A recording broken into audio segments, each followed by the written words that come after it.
గుంటూరు జిల్లా మాజీ ఎమ్మెల్సీ పండితరావు సాహెబ్ గానాల రామ్మూర్తి 87వ వర్ధంతి వేడుకలు విశ్వబ్రాహ్మణ సాధికార సమితి కన్వీనర్ జంపని నాగేశ్వరరావు ఆధ్వర్యంలో నిర్వహించారు. ఈ సందర్భంగా మాజీ విశ్వబ్రాహ్మణ కార్పొరేషన్ చైర్మన్ సింహాద్రి కనకాచారి, గుంటూరు జిల్లా టీడీపీ బీసీ విభాగం అధ్యక్షుడు వేములకొండ శ్రీనివాస్ విగ్రహానికి పూలదండలు వేసి ఘనంగా నివాళులర్పించారు. సమాజంలో విశ్వబ్రాహ్మణులకు సముచిత స్థానం వచ్చేలాగా కృషి చేసిన మహనీయుడు పండిత రావు సాహిబ్ గానాల రామ్మూర్తి అని సింహాద్రి, కనకాచారి, వేములకొండ శ్రీనివాస్ కొనియాడారు. ఈరోజు విశ్వబ్రాహ్మణుల యొక్క జాతి కోసం అనినిత్యం కృషి చేసినటువంటి గానాల రామ్మూర్తి గారిని ఇవాళ 49వ వర్ధంతి కార్యక్రమం. దీంతో విశ్వబ్రాహ్మణులు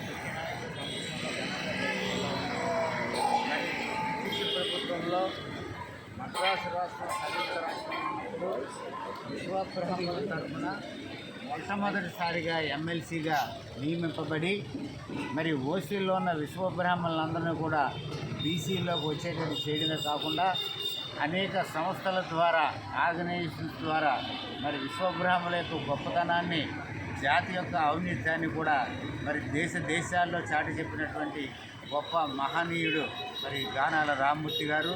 అటువంటి మహనీయుని యొక్క వర్ధంతిని యావత్ ఆంధ్ర రాష్ట్రంలోనే ఘనంగా ఎక్కడ పడితే అక్కడ జరుపుకుంటూ ఉన్నారు.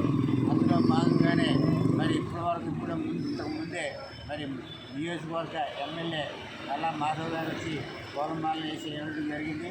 అలాగే బీసీ నాయకుడు, పార్లమెంట్ అధ్యక్షుడు వేముల శ్రీనివాస్ గారు కూడా రావడం జరిగింది. మా యొక్క విశ్వబ్రాహ్మణుల పిలుపు మేరకు వచ్చి ఈ గానాల రామ్మూర్తి గారి యొక్క వర్ధంతిలో పాల్గొన్నందుకు మా సంఘీయుల తరఫున అందరూ కూడా ధన్యవాదాలు తెలియజేస్తారు.